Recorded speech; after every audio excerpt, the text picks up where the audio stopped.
UK Civil War 2, not with a whimper, but with a bang.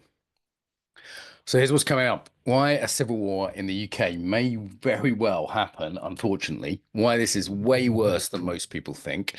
What factions you'll see. I'll break that down a little bit. How the map will play out. Who will win and why. And most importantly, how to avoid it. So this is a shorter version, an updated version of a longer video I made. People said, hey, this is too long. You know, I was inspired by this one by David Betts on Louise Perry, Rudyard Lynch from What's Up With His. He'd won this America. The video came out. It's done really well. People liked it a lot. Hundreds of comments. Yeah, a lot of those comments were censored by YouTube, interestingly. So I thought I'd redo it, shorter video, because people seem to want that. I want to discourage this from happening. I want to be crystal clear. That's what this is about. I do take a sort of light-hearted approach at times, and people either missed that completely in the first video or kind of got confused by it. Also, people said, "Oh, you're biased." I say, "Yep, absolutely up front. I'm coming out to my parents later as a conservative. You know, they read The Guardian, so it's going to be a tricky conversation. They're going to cry, and you know, I think we'll get through it together. Okay, so there's some bias for sure. All right, so I won't say much about my own history other than Irish immigrant family, grew up in the UK, worked in war zones, which is including a bunch that had civil war or post-conflict places like Sierra Leone and Cyprus. Started a charity in Ukraine and have been out there a number of times and advised major charities on trauma, particularly not an expert in history, just a sort of hobbyist there by, you know, just to be totally frank with everyone. Wargaming probably as a kid probably had an influence on me here, but I have seen civil war up close and the aftermath of it, places like Afghanistan as well. So yeah, maybe worth listening to. You decide. That's my Ukraine work. Yeah, so this is the thing. In the comments, it's kind of two lots of responses for the bigger video. Some people say this can't happen here, but it has, right? We have had a civil war, and the troubles in Ireland, well, I don't think can be categorized as a civil war, have analogous to that. And also just clearly the current conditions we're in are very, if anyone who studies history, this is very, very similar to what happens, particularly when there's a native group that gets pushed out. There's a bunch of economic conditions, but that doesn't make it inevitable. That was the other lot of comments we had on the first video. That it's completely inevitable. There definitely will be a civil war. Nothing's inevitable. We can pull back even from the brink. It's actually funny the comments I got. A lot of people saying I was on drugs. I think that's the kind of denial people just don't want to see. Even though I think I made quite a reasonable case for this, and I hope I will again. The denial saying you must be on drugs, you must be insane. I had people say you're paranoid schizophrenic. I'm like, no, I don't have mental health problems. I am not on drugs. I'm long-term sober, in fact. Mysteriously, my publisher did drop me immediately after the video. Could be related. Who knows? I'll find out after I talk to my lawyer. Okay, so this situation, it seems unrealistic. I think, you know, because of past history, because of current events, you can look at David Betts' video for more on that, but it's certainly very possible as it was in Yugoslavia. And, you know, people in Yugoslavia were wearing jeans, they're a Western nation. This is not so different in many ways. It's also to do with the nature of the culture we're in, that we put the ego in the middle of the culture. People are very, very cut off. People feel nihilistic. People aren't in contact with nature in the same way as they used to be. There's a bigger psychological side of this that I break down in some of my other videos. Safe to say, though, this completely fictional scenario that I'm going to put to you involves no real people whatsoever. So don't be alarmed by that. Okay, so in this totally fictional scenario, that is imaginable. Things just get worse. The mass migration keeps happening. The gangs that I just call the gangs because of YouTube censorship don't get fully addressed, and yeah, troubles keep getting worse. I give a scenario in the long video of a spark they call Bloody Salisbury. Some people thought this was good, some people not, but you can imagine just rage coming out in the streets, people being asked to shoot, military factions being asked to shoot locals when they riot en masse, perhaps after another sort of stabbing incident or something like that. People get pretty upset when you hurt their children, right? But in this instance, the military, you have quite a lot of conservative and native roots, rebel. They say no, no, thank you. It happens in a place like Salisbury where there's a lot of military equipment. And yeah, it was mixed discussion about this. Some people say, yeah, the military are locked down, owned by the government. Other people saying, no, you'd be surprised. And I'll share a couple of slides later on that. Okay, so yeah, so this is our sort of start scenario, one kind of initial spark and then it grows from there. It tends to be the case in civil war. People never think they can happen, but they do. And when they do this rapid escalation, I've made some assumptions in this scenario. If it doesn't go nuclear, that all factions get some kind of outside support. A lot of good discussions on that, and it remains a conventional war. Though I think fair feedback I had is that more likely it would be more of a kind of insurgency type situation. But just for the sake of sort of maps and our scenario, I paint it as more conventional than it actually would be. I talk about the vulnerable infrastructure of the UK, how this has happened before in terms of fuel shortages, and how this could really lead to catastrophic situations with the economics. People pointed out, I think was fair, economic collapse, just people starving to death as food can't get delivered, for example. And I think I did underplay the economic side. Is the fact that the money's printed in London going to be a major factor? The economic collapse is what really people due to food being used as a weapon as a result. That I've seen that in East Africa, and it's not nice, man. It's more than it's a British understatement, by the way. When I say it's not nice. Okay, so I break down here some factions. Liberal globalist regime. I'm going to call their leader Karma. There we go. There's a nice name. Nativist faction, Colonel Smith, just a nice British name. Be some sort of military officer who joins a sort of more working class resistance. The import group. I think I got that group slightly wrong for reasons I'll come to in a minute. I'm happy to admit that. And the disenfranchised young men. Some people said this group would be the same as the native group. I think their civil wars didn't have a lot of chaos, and people also underestimate the weirdness of this group. The breakaway Celts. I've added the Welsh this time. And just for fun, the Brighton and Glastonbury Rainbow Hippie Soy Alliance under Commander Jones, who of course won't last very long. Yes, so people in Liverpool said no, that's going to be much more nativist. So I've changed the map. People said the Welsh might also break away. And I thought, interestingly, people said in the Midlands rather than the North, a lot of the Hindus and the Sikhs would actually side with the nativist British. And I think they're right. The Sikhs have a military tradition of that, and if you look at, the Hindus have got no love for the Muslims. If you, my Indian editor editing this, by the way, loved the video, and talking to him and other British Indian friends is pretty clear. Looking at the comments as well, like Black British, I think will be very much aligned with working class. So we'll probably see more, essentially, an Islamist faction, not just an import faction. I think this is actually very key that this isn't a racial thing. This is more ideological. In this, I've put the Nietzscheans on the Isle of Wight just for fun. There's the young, crazy Nietzscheans there, just as a sort of wild card faction. I had a few opinions from military guys, ex-military guys, privately, and you'll see on the comments of the original video. Yeah, I was surprised and thought they ripped me apart because I thought this was just kind of silly kind of game. And a lot of them said, actually, no, this is imaginable. Sat or privately, a lot of them told me this as well. Interestingly, in terms of the military's allegiance, this is an ex-SAS guy, for people who don't know, who has hinted that he'll be running against Sadiq Khan for the mayor of London. That could really kick things off. And if special forces are very aligned, British special forces are excellent, SAS, SBS, etc. There's a few others that don't have names. They are excellent. And if they align with nativist factions, it doesn't matter that a lot of the military might be on the kind of regime side. 200 guys led by some SAS people could do a lot, do a lot. And I'm not saying they should. If anyone's trying to get me arrested under Mr. Starmer's regime, okay, alliances. Again, I mentioned Black British. A picture of John Barnes there. It's amazing how quickly Liverpool embraced John Barnes. And yeah, I think a lot of silly, the sort of older Black British, the sort of knife wielding youth you see in London, maybe not so much. I don't see the sort of liberal Islamist faction alliancing very well, but sort of British Indians who tend to be quite upper class now, above average incomes, for example, siding with more conservative impulses. I think can definitely see that, and Sikhs too. I gave some stats. So yeah, different. I won't take long on this because I want to get to sort of how to prevent it today. That's the main thrust of today. So look at the other video if you want me to break down the stats. But yeah, people thought these were a bit of fun.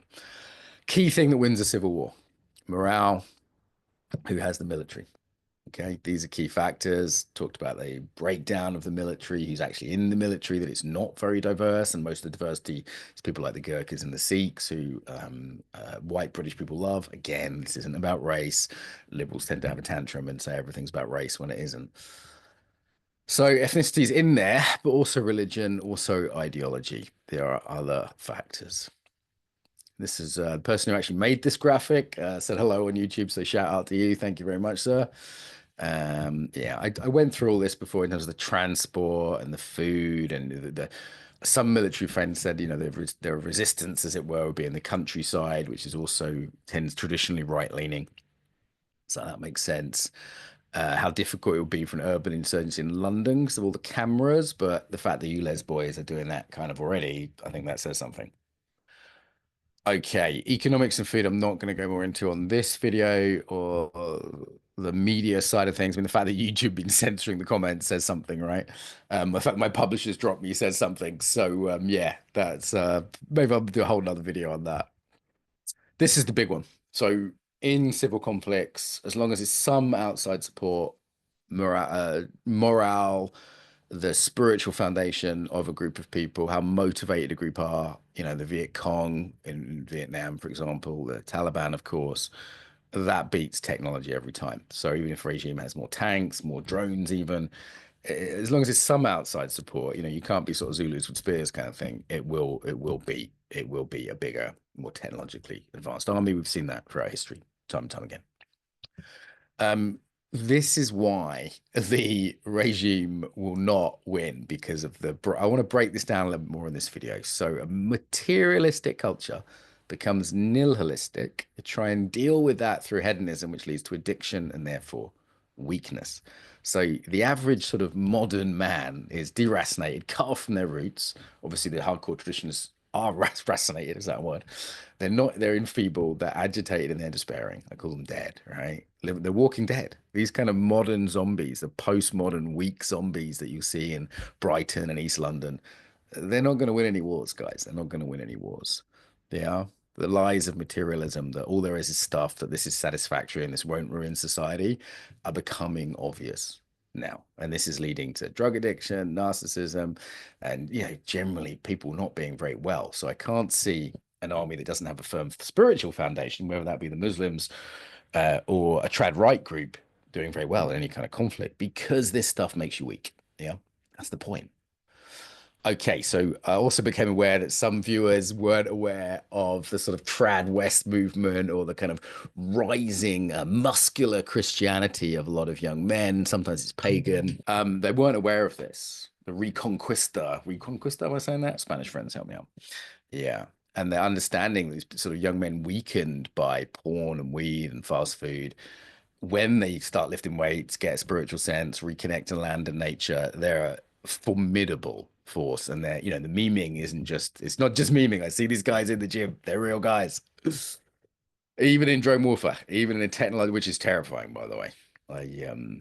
Yeah, in the longer video, I talk briefly about the team I train in Ukraine who are hunted by Russian drones. To all the sort of rightists who are pro-Russia right now, Putin doesn't have trad values. Okay, these are terrible people doing atrocities. They've invaded a country, and do not be fooled by all the bots on X telling you to be pro-Russian. Look at history. Look at the of Berlin, for example. Okay. Talked about arms companies before. We can look at that. Atrocities I mentioned. I mentioned Bucha. Some said there's no evidence for that. My team have heard the stories from that firsthand. There's plenty of evidence for that. But just to make it more real, here's a bunch of sketchings from the last British Civil War. Sometimes people think Yugoslavia or Africa or Ukraine's a long way away. These are recent. The other thing to say is loads of Brits volunteered for ISIS, and some of those Brits have come back. And the atrocities those guys did and will do again. We're talking mass SA. If you don't know what SA is, it's just a term for YouTube. Mass SA in um, in a civil war situation in the UK, particularly if there's a Muslim faction involved. There's no doubt about that. No doubt about that. This is just horrific. We need to avoid this, guys. We need to avoid this. Just study history, look at what's going on in Congo right now. It will be appalling to happen here, whatever side you're on. Yeah, this is already happening at a scale of hundreds of thousands of people in a non-war situation. And it tends to be the psychopaths or cultures that encourage that kind of behavior. There is a encouragement of that culture in the culture that will be unleashed in a war, as we have seen, for example, in Iraq with ISIS and Syria, etc.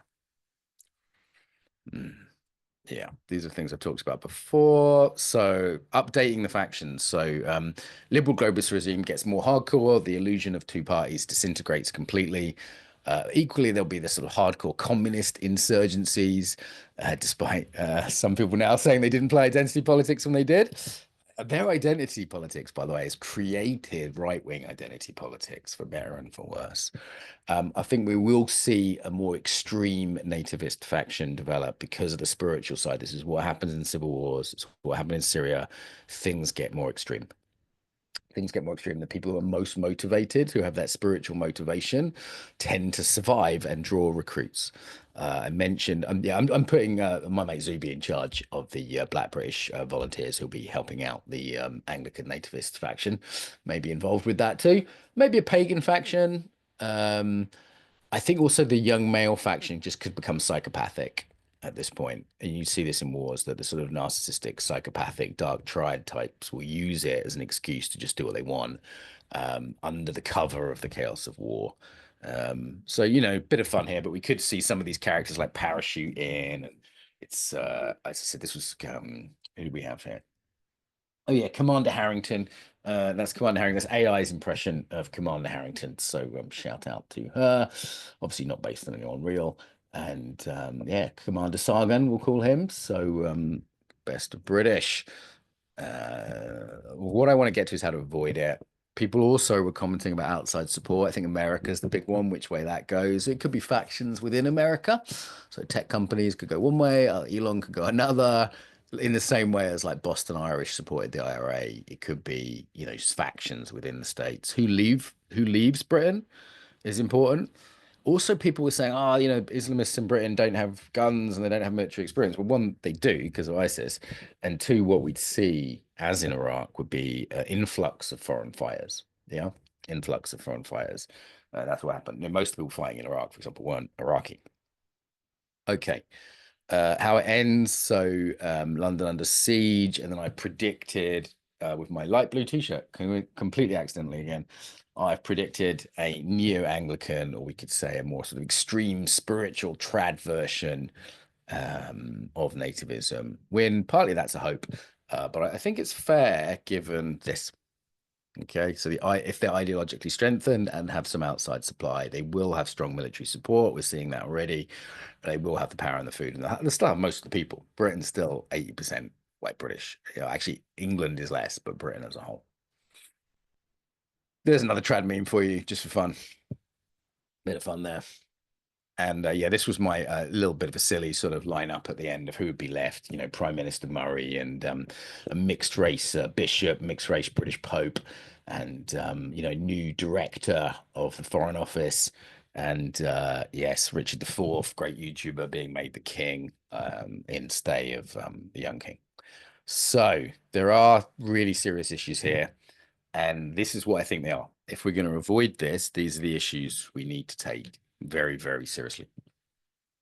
So, not first of all, not avoiding the issue, not denying it, not saying this can't happen here because civil wars can happen, and denialism right up to the point of people, knocking in your door is something I've seen elsewhere, or fatalism saying we can't avoid it. Well, we can always step away from a brink, guys. We can always step away from that. You'll see these sort of very like hardcore right wing guys go, no, it's inevitable. And it's like, is it? Is anything inevitable?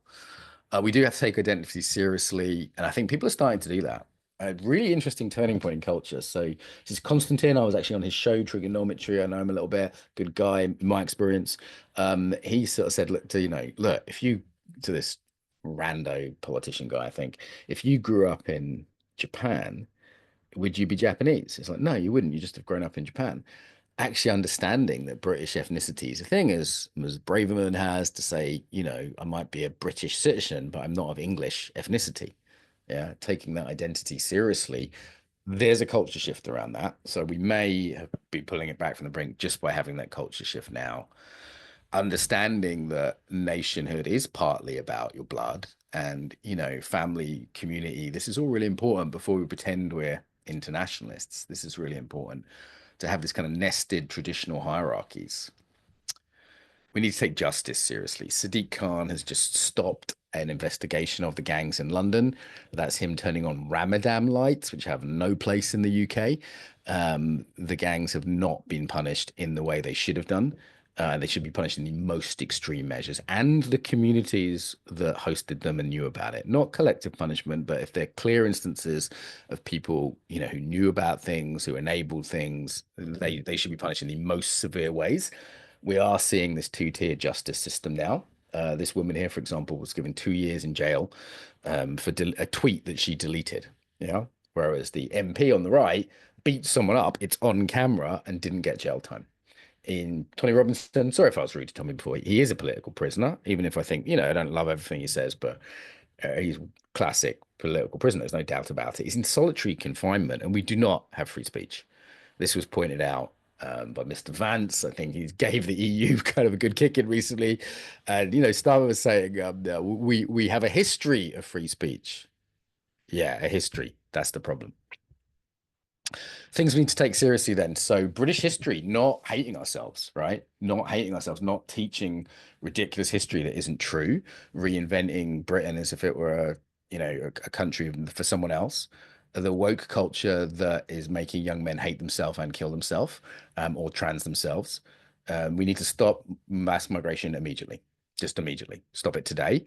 Insist on cultural integration, as my grandparents did, who came here as migrants. I am an ethnic minority officially. True story. I get my Irish passport if you want. And remigration should be taken very seriously. I think this needs to be on the table. So this is basic if we're going to avoid a civil war.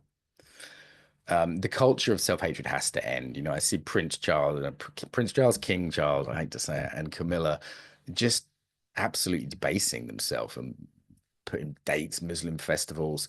We see this in culture. Every British institution has been pissed on. Every advert is a black guy and a white woman on British TV. It's absolutely silly at this point. And I've got nothing against interracial couples. Good for them. But does it have to be every advert? Like this is the you see, even it's the scientists again, they were told to color this guy. This is the first Briton, apparently, and then his actual descendant, what his actual descendant looks like near Cheddar, still living in the area. Yeah, they had no idea what skin color this first Briton was, but of course they made him black. Demonizing history, teaching children terrible things, teaching a culture of non-reproductiveness. Someone pointing this out to me, that what does the rainbow flag have? What does every color have in common on the rainbow flag? Not much, right? But what they have in common is then they're not native British people reproducing. They're all non-reproductive or non-native. And that death cult of infertility has to end, particularly as it's aimed at particularly working class, particularly white British people. And the cultural assault has to end. The narrative that we're in 1939 and everyone is Hitler, that has to end. Yeah, that has to end.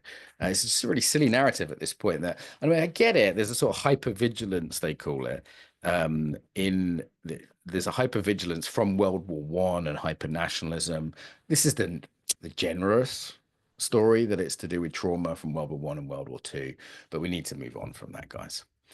We need to take class seriously, because essentially far right just means working class. Tommy Robinson, one of the reasons people hate him is his working class, and seeing working class British people as chavs, this idea of sort of underclass, that everyone who's working class is dirty, as opposed to the elite, metropolitan elite, BBC backed champagne socialists in London who really have no idea. They really have no idea what's going on in small towns around the UK. They hold all sorts of luxury beliefs. And even, the sort of right leaning people, like the unheard guys, who I like, but they're so posh. They really haven't got a clue. Some of them, like Mary Harrington, are at least sympathetic, but they're so posh. And, the luxury beliefs of people who don't compete for jobs or school places or healthcare places with migrants is ridiculous. And it's causing huge resentment. When you take young men seriously, so young men are the people who fight in civil wars. Obviously, the demographic of young men is really skewed towards imports, and there are hotels full of fighting age men that have been imported from war zones, or like Syria and Afghanistan, around the country. This is worrying, and we need to stop shitting on men, telling them they're bad, telling them they're toxic. Economically, they need to be able to get a job and buy a house. the health issues involved, the mental health issues involved. Until we take this seriously, we are breeding a resentful class of people who, whether they be Muslim, whether they be the sort of what I call the young Nietzscheans, they're going to be terrifying because of all these factors, and they will be pushed towards very extreme philosophies because mainstream cultures, it's just empty, right? It doesn't have God at the center. It doesn't have the community co-regulation, or what I call the eco-regulation of nature. It doesn't have the theo-regulation of a strong, what they call higher power in 12 step. Without a strong spiritual foundation, people understand that lies and ugliness and evil just aren't going to do any good. It's back to the graphic I showed before. And young men need to be moved towards virtue, goodness, truth, not this postmodern idea there is no truth, and beauty. You look at what the liberal elites have made, and it's so ugly. It's so ugly. It has nothing to offer. Yeah, so I also give another scenario where we can win quickly, but they're the main ones. Do have a look at the longer video if you want more. David Betts is far more learned than I am on this topic, and I do hope other people make videos on, French, Dutch, German, Swedish, other situations. If I've said anything wrong, please do correct me. This has been a rush through. It's a topic that demands more time and attention than I've given it, really. But people want the shorter video, so here it is. And closing message, I think, guys, let's just not do it. Let's not.